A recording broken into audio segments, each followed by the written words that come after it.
Caleb Ferguson was a big pickup this offseason. I really like the pickup from the Yankees. The question, you were saying the offseason, they needed to add some bullpen help. They needed to add some starting pitching. Marcus Stroman is no pushover.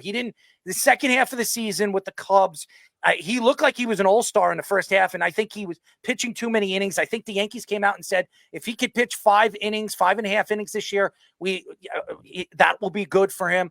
I understand you say that the Yankees pitching isn't enough, but I disagree. I think with Nestor Cortez coming back and with the pitching staff that they have, as long as these guys are healthy, I think their pitching staff is pretty damn good.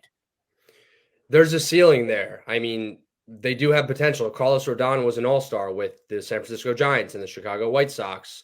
He had a really rough first year with the Yankees where he dealt with different injuries and he didn't necessarily interact with the fans well, respond to the media well. I mean, it's a whole different element here, and it's a city that can swallow you up in a market that can also eat you alive. So we'll see on Carlos Rodon. I mean, he's still an if, but yeah, there's track record there. So there is an area and an avenue where you could feel good about him and feel good and confident that he could bounce back. And that's how the Yankees feel.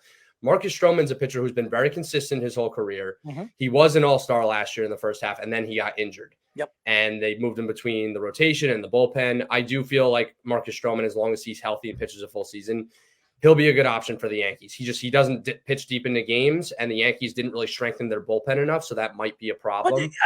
You say a lot of fans and a lot of people come out and say the Yankees didn't boost up their bullpen, but every single year in the first half, the Yankees bullpen is the best in baseball. And the problem right now, and I'm not going to take a shot at Aaron Boone because I think Aaron Boone is a good manager, but he wears out his bullpen too early in the season. And that's been the Yankees' problem. I think they have enough in their bullpen. They bring up a lot of good young pitchers. They still have some good pitchers in their farm system that they can bring up that could turn out to be pretty good. They had a couple of guys right now in spring training that's looked pretty damn good. So I understand what you're saying, and I understand when you look at it, you weigh out your options and where the Yankees are going in from last season to this season, you would say, but if you have the offense in that lineup, if you're putting up 5 to 6 runs a game, which the Yankees should, even if their pitching is in the top 7, top 8, and I think that's where the Yankees are going to be still. I think the Yankees pitching is going to be 7, 8, 9, somewhere around there. And they usually are. Last year, they fell apart in the second half, and that's because of Carlos Rodon, because of other pitchers that got hurt. That's how they had to move King into the rotation. So I didn't like the King move. I didn't want to trade King. I thought King was a big future pitcher for their rotation, but I still think the Yankees pitching in their rotation is pretty damn good. So I disagree with you on that. I do think the Yankees pitching are a lot better than you say they are. Well, let's take a look at it. I mean, they lost Wandy Peralta, one of their most reliable relievers over the past 3 seasons. Yep. They lost Michael King, arguably their best reliever over the last few seasons. I can't say healthy. That was the problem with Michael King. Tommy Kahnle, one of their best relievers, can't stay healthy. He's already going to miss the beginning part of the season. Mm-hmm. He was out till June last year. He came back. He pitched well for 40-something appearances and then got hurt again. Yep. Victor Martinez, Caleb Ferguson, guys who maybe have some upside who the Yankees could unlock, and they think that they can, but what are you going to get out of them? Nobody really knows.